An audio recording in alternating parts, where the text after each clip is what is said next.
നമ്മൾ വിചാരിക്കും രാവിലെ മുതൽ വൈകുന്നേരം വരെ ഞാൻ കഷ്ടപ്പെട്ട് അധ്വാനിച്ചുണ്ടാക്കേണ്ടതല്ലേ എന്ന്. പക്ഷേ നമ്മൾ അറിയാതെ അതിൻ്റെ ഉള്ളിലൂടെ ഹറാമ് വന്നിട്ടുണ്ടാവും. ഞാനൊരു ഉദാഹരണം പറയാം. റസൂലുള്ളാഹി സ്വല്ലല്ലാഹു അലൈഹി വസല്ലം പറഞ്ഞു, അതായത് നഹ റസൂലുള്ളാഹി സ്വല്ലല്ലാഹു അലൈഹി വസല്ലം അൽ ബൈഅതാനി ഫിൽ ബൈഇ, ഒരു ഹദീസാണ്. നഹ റസൂലുള്ളാഹി സ്വല്ലല്ലാഹു അലൈഹി വസല്ലം അൽ ബൈഅതാനി ഫിൽ ബൈഇ, ഒരു കച്ചവടത്തിന്റെ ഉള്ളിൽ രണ്ട് കച്ചവടം നടത്തുക എന്നതിനെ റസൂലുള്ളാഹി സ്വല്ലല്ലാഹു അലൈഹി വസല്ലം വിലക്കിയിരിക്കുന്നു എന്നാണ്. എങ്ങനെ ഒരു കച്ചവടത്തിന്റെ ഉള്ളിൽ രണ്ട് കച്ചവടം നടത്തുക? അതെങ്ങനെ? ഇപ്പൊ ഞാന് അങ്ങാടിയിലേക്ക് കടയിലേക്ക് ഒരു സാധനം വാങ്ങാൻ പോവാണ്. ആ കടയിലേക്ക് സാധനം വാങ്ങാൻ പോകുന്ന സമയത്ത് ഞാൻ സാധനം വാങ്ങിയപ്പോൾ എല്ലാം കൂടി ബില്ലെല്ലാം കൂടി നോക്കിയപ്പോൾ 99 ഉറുപ്പ്യക്കാണ്. 100 ഉറുപ്പ്യ കൊടുത്തു. ചോദിക്കലും പറയലൊന്നുമില്ല. നേരെ ആ സാധനം തന്ന 1 ഉറുപ്പ്യന്റെ മുട്ടായി മേശപ്പുറത്ത് വെച്ചു. ഹറാമാണ്, പറ്റൂല. ഞാനത് ചിലപ്പോൾ എന്താക്കുന്നു, അത് വാങ്ങിപ്പോരുന്നു എന്നതെന്തല്ല, അയാൾ ചെയ്തത് ശരിയാകാനുള്ള ന്യായമല്ല. നമ്മൾ കച്ചവടം നടത്തുമ്പോൾ അങ്ങനെ നമ്മൾ കൊടുക്കലുണ്ടെന്ന് ആലോചിച്ചാളി. കാരണം എനിക്ക് തിരിച്ചു തരേണ്ടത് വിനിമയ മൂല്യമുള്ള 1 രൂപയാണ്. എനിക്ക് തിരിച്ചെന്നതോ 1 ഉറുപ്പ്യന്റെ മിഠായി. ആ 1 ഉറുപ്പ്യന്റെ മിഠായിക്ക് വിനിമയ മൂല്യം 1 ഉറുപ്പ്യ ഇല്ല. രണ്ടാമത്തത്, ആ 1 രൂപയുടെ മിഠായി എനിക്ക് തരുമ്പോൾ അവനക്ക് ചിലപ്പോൾ എന്തുണ്ടാവും, അതിൽ 20 പൈസ ലാഭം ഉണ്ടാവും. ഞാൻ നടത്തിയ കച്ചവടത്തിന്റെ ഉള്ളിലൂടെ അവൻ മറ്റൊരു കച്ചവടം നടത്തി. ഇനി അങ്ങനെ 100 ദിവസം പോയി 100 മിഠായി കിട്ടി. ആ 100 മിഠായി ഇട്ട് ഈ പീടി പോയി കഴിഞ്ഞാൽ ഇവൻ തിരിച്ചെടുക്കും. 100 രൂപയ്ക്ക് സാധനം വാങ്ങിയപ്പോൾ ഒരിക്കൽ ഞാൻ എനിക്ക് കിട്ടിയ 100 മിഠായും കൂടി കവറിലാക്കി കൊണ്ടേ കൊടുത്തു. തിരിച്ചെടുക്കൂല്ല. അപ്പൊ ഈ നടത്തിക്കൊണ്ടിരിക്കുന്നത് എന്താണ്?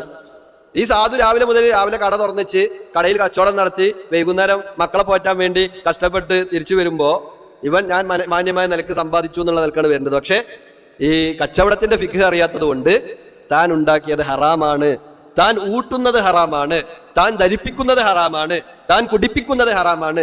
ഈ യാത്രക്കാരൻ യാ റബ്ബി എന്ന് ചോദിച്ചപ്പോൾ അള്ളാഹു എന്തൊരു കാരണമാണോ അവന്റെ പ്രാർത്ഥനയ്ക്ക് ഉത്തരം നൽകാതിരിക്കുവാനായി കൊണ്ട് പറഞ്ഞത്, ആ കാരണങ്ങൾ മുഴുവനും ഈ 1 ഉറുപ്പ്യന്റെ മുട്ടായ്മയിൽ എന്തായി വന്നു കഴിഞ്ഞു. നമ്മൾ ആലോചിച്ച് നോക്കുക.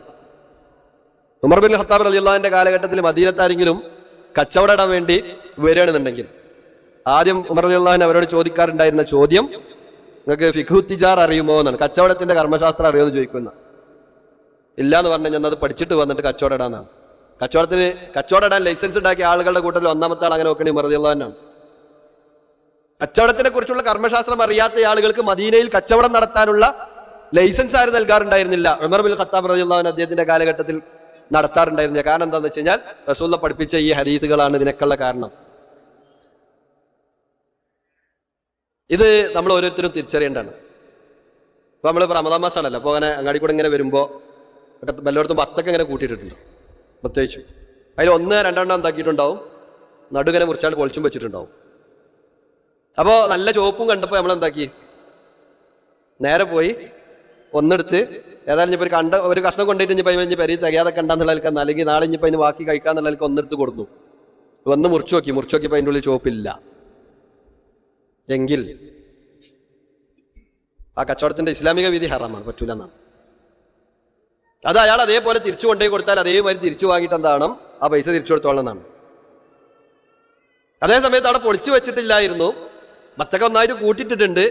എന്താ വത്തക്ക മട്ടം എന്ന് വെച്ചാൽ മട്ടം നമുക്കറിയില്ല, അതിൻ്റെ ഉള്ളിലുള്ള അതേമാതിരി ഉണ്ടാവും. വാണെങ്കിൽ ചൂന്നിട്ട് നോക്കി വാണി കൊണ്ടുപോയിക്കൊള്ളി എന്ന് പറഞ്ഞിട്ടാണ് കൊടുക്കേണ്ടതെങ്കിൽ ഒരു പ്രശ്നമില്ല.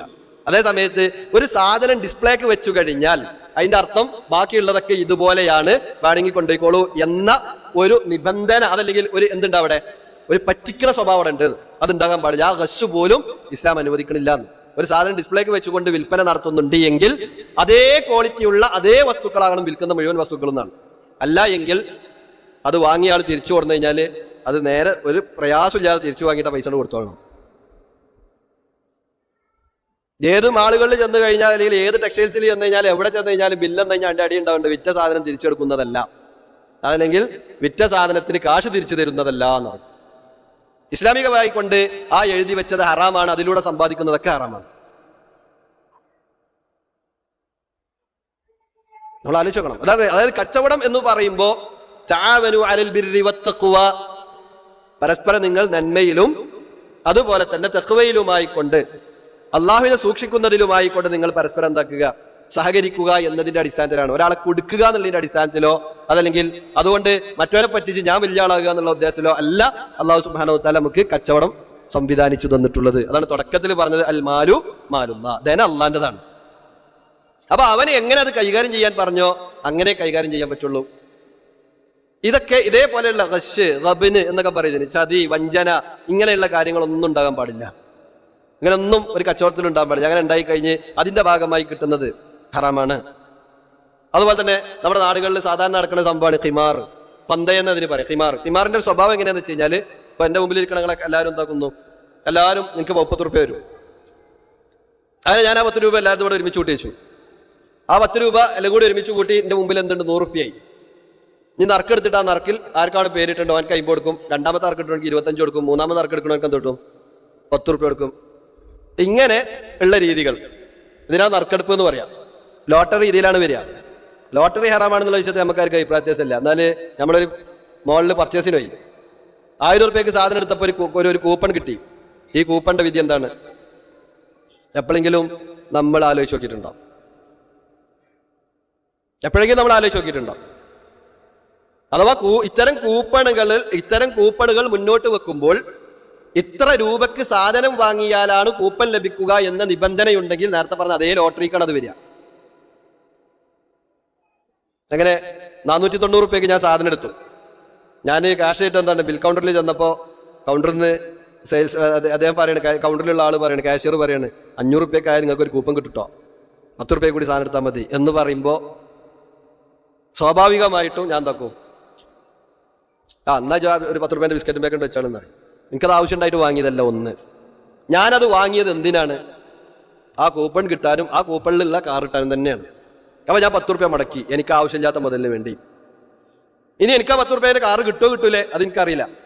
ഇങ്ങനെ കുറെ ആളുകൾ എന്താക്കുന്നുണ്ട്, 1 രൂപയായിട്ടും അഥവാ 499 രൂപ അപ്പോഴാണ് പറഞ്ഞത്, 1 രൂപയ്ക്ക് കൂടി സാധനം എടുത്ത് കഴിഞ്ഞാൽ കൂപ്പൺ കിട്ടും. അപ്പോൾ അവൻ എന്താക്കി 1 രൂപേന്റെ മിഠായി എടുത്ത്, മറ്റോ 10 രൂപേന്റെ അടുത്ത്, മറ്റോ 25 രൂപേന്റെ അടുത്ത്, വേറെ 5 രൂപേന്റെ അടുത്ത്, ഇവരൊക്കെ എടുത്ത ഈ 5ഉം 2ഉം 1ഉം 3 ഒക്കെ എന്തായിരുന്നു? ഈ കൂപ്പൺ കിട്ടുവാൻ വേണ്ടിയുള്ള പൈസയായിരുന്നു. അപ്പോൾ അത് കിമാറായി. അല്ല, ഒരു കടക്കാരൻ പറഞ്ഞു എന്റെ കടയിൽ എന്ത് വന്നെടുത്താലും കൂപ്പൺ തരുന്നതാണ്, പ്രശ്നമില്ല. ആ സമയത്ത് തന്നെ അവന്റെ ലക്ഷ്യം എന്താകരുത്, തന്റെ ഒപ്പമുള്ള ആളുകളുടെ കച്ചവടമൊക്കെ പൂട്ടിച്ചിട്ട് ഞാൻ മാത്രം ഇവിടെ കച്ചവടക്കാരനായിട്ട് ഉണ്ടാകാൻ പാടുള്ളൂ എന്നതാണ് ലക്ഷ്യം എന്നുണ്ടെങ്കിൽ അത് ഹറാമാണ്, പറ്റൂല. അപ്പൊ ഈ രൂപത്തിൽ ഇപ്പൊ കച്ചവടത്തിൽ വരുന്ന വിഷയങ്ങളൊക്കെ ഹലാലുകളും ഹറാമുകളും പലതും വരുന്നത് നമ്മുടെ നിയ്യത്തിന്റെ അടിസ്ഥാനത്തിലാണ്. അതിൽപ്പെട്ട ഒന്നും കൂടി പറയാം. ഇപ്പൊ പഴയ കാലത്തൊക്കെ പള്ളികളിലും മറ്റൊക്കെ നടന്നിരുന്നു ഈ ലേലം വിളിക്കുന്ന രീതികൾ. പള്ളി മറ്റൊക്കെ കൊണ്ടെടുക്കാൻ ലേലം വിളി ഇസ്ലാം അനുവദിച്ച രീതിയാണ്, പ്രശ്നമൊന്നുമില്ല. എന്നാൽ ആ ലേലം വിളിയിൽ നിയ്യത്ത് മാറിക്കഴിഞ്ഞാൽ പ്രശ്നമാണ്. അങ്ങനെ നിയ്യത്ത് മാറിക്കഴിഞ്ഞാൽ ലേലം വിളിയുടെ പേര് മാറും. നജിസി എന്ന പേരിലേക്കാണ് അത് അറബിയിൽ പിന്നെ മാറുക. എന്താ നജിസിന്റെ പ്രത്യേകത? ഞാൻ ഈ മൊബൈൽ ഇവിടെ വെച്ചിട്ട് പറയണത്, ഇതിപ്പോ വാങ്ങുന്ന ആൾക്കാർക്ക് 50 എന്ന് പറഞ്ഞു. അപ്പൊ വേറെ ആൾ പറഞ്ഞു 60, വേറെ ആൾ പറഞ്ഞു 70, വേറെ ആൾ 100, 1000, 10000 അങ്ങനെ പൊന്തും. അങ്ങനെ വിളിച്ച് ഏറ്റവും കൂടുതൽ പൈസ ആരാണോ ഇതിന് പറയുന്നത് അയാൾക്കാണ് ഇത് കിട്ടുക. ഇതാണ് സാധാരണഗതിയിൽ ലേലത്തിൽ ഉണ്ടാകുക. അപ്പോ നജിസിൽ എന്താണ് ഇതിന്റെ വ്യത്യാസം വരിക എന്ന് വെച്ച് കഴിഞ്ഞാൽ, നജിസാണുള്ളത് എങ്കിൽ ഞാനിതിങ്ങനെ ഏറ്റി പറയും. ആര് വിളിക്കുന്ന കൂട്ടത്തിൽ നിന്ന് ഒരാളാണ് ഈ ഞാൻ എന്ന് പറയുന്ന ആള്. ഇവിടെ സാധനം ഉണ്ടാവും. അപ്പോൾ സലാദി സലാഹി എന്താ പറഞ്ഞേ, അതിന് 10000 രൂപ മൂപ്പര് വില പറഞ്ഞാൽ ഞാൻ പറയും 10001 പറയും. മൂപ്പര് 20000 പറഞ്ഞാൽ ഞാൻ പറയും 20001 എന്ന് പറയും. മൂപ്പര് എത്ര പറഞ്ഞാലും അതിനെക്കാട്ടി 1 രൂപ ഞാൻ പറയും. എനിക്കത് കിട്ടുക എന്നുള്ളതല്ല എന്റെ ഉദ്ദേശം, മൂപ്പർക്ക് അത് കിട്ടാതൊക്കെ എന്നുള്ളതാണ്. എങ്ങനെ? എനിക്കത് കിട്ടുക എന്നതല്ല എന്റെ ഉദ്ദേശം. ആ 1 രൂപ ഞാൻ ഏറെ ഇറക്കുന്നതിന്റെ ഉദ്ദേശം മൂപ്പർക്ക് അത് കിട്ടാതിരിക്കുക എന്നതാണെങ്കിൽ അത് നജിസ് അഥവാ അള്ളാഹു നിഷിദ്ധമാക്കിയ, മതം നിഷിദ്ധമാക്കിയ ഏർപ്പാടിൽ പെട്ടു. അതേ സമയത്ത് എനിക്കത് അത്യാവശ്യമുണ്ട്, അത് എങ്ങനെയായാലും മൂപ്പർക്ക് വിട്ടുകൊടുത്ത് കഴിഞ്ഞാൽ എന്താവൂല, എനിക്ക് എന്റെ കാര്യം നടക്കൂല, അതുകൊണ്ട് ഞാൻ 1 രൂപ ഏറ്റി പറയണെങ്കിൽ എനിക്കത് ഹലാലുമാണ്. നമ്മൾ ആലോചിക്കണം. ചെറിയ ചിന്തകളിൽ പോലും എന്തുണ്ടാകാൻ പാടില്ല എന്ന് പറഞ്ഞു. മറ്റൊരാളെ ഇല്ലാതെയാക്കുക, മറ്റൊരാൾക്ക് കിട്ടുന്ന സേവനം നശിപ്പിക്കുക, മറ്റൊരാൾക്ക് ലഭിക്കുന്ന ഉപകാരം ഇല്ലാതെയാക്കുക എന്ന ചിന്ത പോലും ഉണ്ടാകാൻ പാടില്ല. ഉണ്ടായി കഴിഞ്ഞാൽ നമ്മൾ വാങ്ങുന്നത്, സമ്പാദിക്കുന്നത് അത് പരിശുദ്ധമല്ലാതെയായി തീരും, വിശുദ്ധമല്ലാതെയായി തീരുന്നു. അങ്ങനെയാണെങ്കിൽ പിന്നെ യാ റബ്ബി പറഞ്ഞിട്ട് കാര്യമില്ല. ആലോചിച്ച് നോക്കണം. ഇപ്പൊ ഫുഖഹാക്കൾ ചർച്ച ചെയ്യേണ്ടത് കാണാം. അപ്പൊ ഈ വെള്ളിയാഴ്ച രാവിലെ നേരത്തെ പള്ളിയിൽ നിന്നാണ് ചില ആൾക്കാർ മുസല്ലിട്ട് പോകുമല്ലോ. അങ്ങനെ ആ മുസല്ലിട്ട് പോകാൻ പാടുണ്ടോ പാടില്ല എന്നുള്ള ചർച്ച അത് വേറെ. ഇനി അങ്ങനെ മുസല്ലിട്ട് പോയാൽ ആ മുസല്ലയിൽ നിന്നിട്ട് വേറെ ആൾക്ക് നിസ്കരിക്കാൻ പറ്റുമോ പറ്റൂലേ എന്ന് ചർച്ച ചെയ്യുന്നിടത്ത് ആ മുസല്ല അവിടെ നിന്ന് എടുത്തിട്ട് കാണാൻ നിസ്കരിക്കണം എന്നാ പറഞ്ഞത്. മറ്റൊന്നുമല്ല, തൻ്റെതല്ലാത്ത ഒരു സാധനത്തിൽ നിന്നിട്ടാണ് എന്താക്കേണ്ടത്? ഇബാദത്ത് ചെയ്യേണ്ടത്. അതിൽ നിന്ന് ഇബാദത്ത് ചെയ്യാൻ എന്തായിട്ടില്ല? അവസരം തന്നിട്ടുമില്ല, സമ്മതം തന്നിട്ടുമില്ല എന്നിരിക്കുക. ഇത് നിസ്കരിച്ച നിസ്കാരം ശരിയാവില്ല എന്നവരെ ചർച്ച ചെയ്ത ആൾക്കാരുണ്ട്. അവിടെയാണ് ഈ പള്ളികൾ വഖഫ് ചെയ്യപ്പെട്ടതാകണമെന്ന് പറയാനുള്ള കാരണം. വഖഫ് ചെയ്യപ്പെട്ടതാകണമെന്ന് പറയാനുള്ള കാരണം അത് കാരണം മുസ്ലിങ്ങളുടെ ഒരു പൊതുസ്വത്തായി മാറണം, എല്ലാവർക്കും അതിൽ അവകാശം ഉണ്ടാകണം. എന്നാൽ ആർക്കും സമ്മതം ചോദിക്കാതെ, ആരുടെയും സമ്മതം ഇല്ലാതെ എപ്പോഴും വന്നിട്ട് എന്താ പറ്റുള്ളൂ? നിസ്കരിക്കാൻ പറ്റുള്ളൂ. മറ്റേത് എൻ്റെ ഒരു സ്വകാര്യ സ്വത്താണെന്നുണ്ടെങ്കിൽ ഞാൻ വാതിലോർക്കുമ്പോഴേ അവിടെ എന്താക്കാൻ പറ്റുള്ളൂ, ആർക്കെങ്കിലും കയറാൻ പറ്റുള്ളൂ. ഇനി എനിക്കിഷ്ടമില്ലാത്ത ഒരാൾ വന്നാൽ നിസ്കരിച്ചാൽ അവന് എന്നോട് സമ്മതം ചോദിക്കേണ്ടതുണ്ടോ ഇല്ല എന്നുള്ളൊക്കെ ചർച്ചകൾ വരുന്നുണ്ട്. അവിടെയാണ് എന്ത് പറഞ്ഞത്? ഇങ്ങനത്തെ ചർച്ചകളൊക്കെ വരുന്നുണ്ട്. എത്ര കണ്ട് ഇസ്ലാം ഈ വിഷയത്തിലൊക്കെ സൂക്ഷ്മത പുലർത്തി എന്നുള്ള കാര്യം നമ്മൾ ആലോചിച്ചു.